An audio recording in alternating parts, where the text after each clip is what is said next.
My wife, 30F, admitted to a drunken one-night stand last weekend, and it has turned me, 32M, into a robot. 32M, have been married to my wife Kate, 30F, for 4 years, together for 9. Our relationship has been amazing, loving and supportive. We have good communication, hardly ever argue, and our bedroom life has gone from strength to strength over the years. We discussed cheating in the past, and I was always clear that we would be over if it ever happened. Kate went home to visit her family last weekend, which was fairly normal. Before she left on the Friday night, we had a minor argument about keeping the house tidy, so our communication was limited on Saturday, but I knew she was going out to meet some friends at a bar. I trusted her 100%, so didn't think anything of it. Before I fell asleep, I texted her saying that I hope she had a nice night. When I woke up on Sunday morning, I had a missed call from Kate at 4 a.m, so I immediately called her to check if she was okay, but no answer. After a few hours, I tried again a few times, but still no answer. Around an hour later, I got a message saying she was fine and was driving back soon. Kate got home late afternoon and looked awful.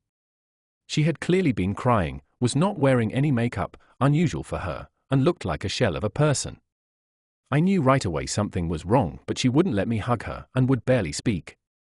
I sat her down on the couch and made her some tea. I gently encouraged her to tell me what was wrong, and she burst into uncontrollable tears for at least 10 minutes while I was trying to comfort her. She then proceeded to tell me, stopping every few words, that she had slept with someone last night after the bar. At that moment, something in my brain broke. I can't describe it any other way.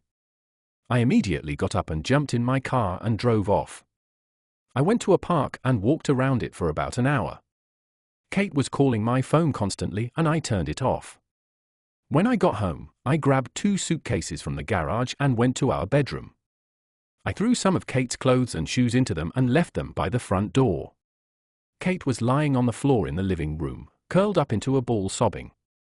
I called her best friend who lives nearby and told her that Kate needed a place to stay and a ride to her place, and that Kate could explain everything to her later. I told Kate I was leaving for an hour and that her friend was coming to pick her up. She grabbed onto my legs trying to stop me from leaving. When I returned home again, Kate was gone and so were the cases. On Monday, with a clearer head, I answered one of Kate's many calls and told her that I needed her to send me an email with as much details as possible of that night, and if she leaves anything out, there will be no hope of reconciliation. I received this email on Monday night, but still haven't opened it. Since then, everyone has been trying to contact me, but I have just been working, exercising and sleeping. One of her friends turned up at my house with an attitude demanding an explanation. I told her to speak to Kate and closed the door in her face. I have also been speaking to divorce lawyers, have moved money into separate accounts and blocked Kate and all of her friends on everything. Everything I have done since I found out seems like I have been on autopilot. I don't feel angry, upset or overly emotional. Just numb. Kate posted a note through the door yesterday asking me to meet tomorrow, but I'm conflicted. Should I meet her? Will it change anything? Is there any point in trying to reconcile? Is it normal to feel like a robot, and how do I snap out of this?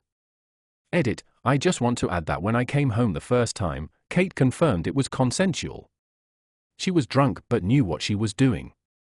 TLDR, wife cheated out of the blue, and I have been going through the motions since finding out. Relevant comments.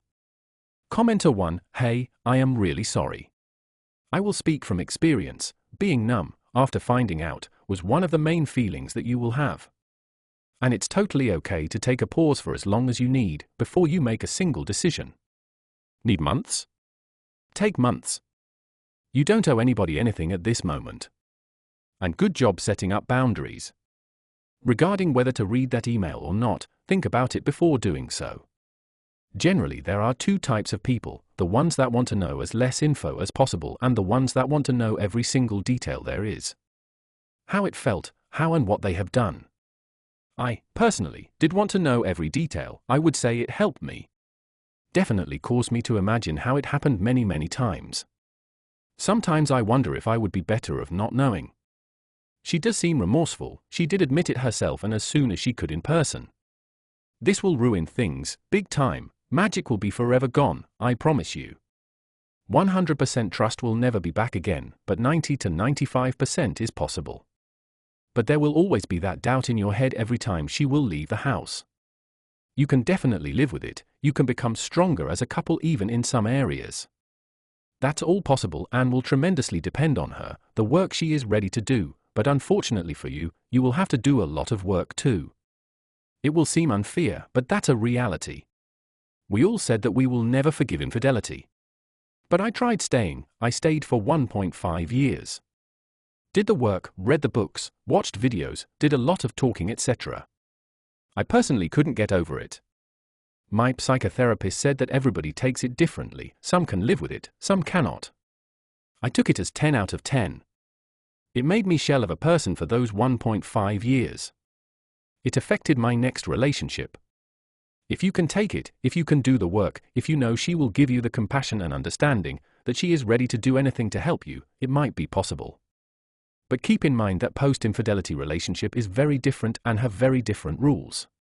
If you will decide to go to psychotherapist, get the one that specializes on infidelity. Whatever will be required to reconcile could be considered controlling and unhealthy by regular psychotherapists.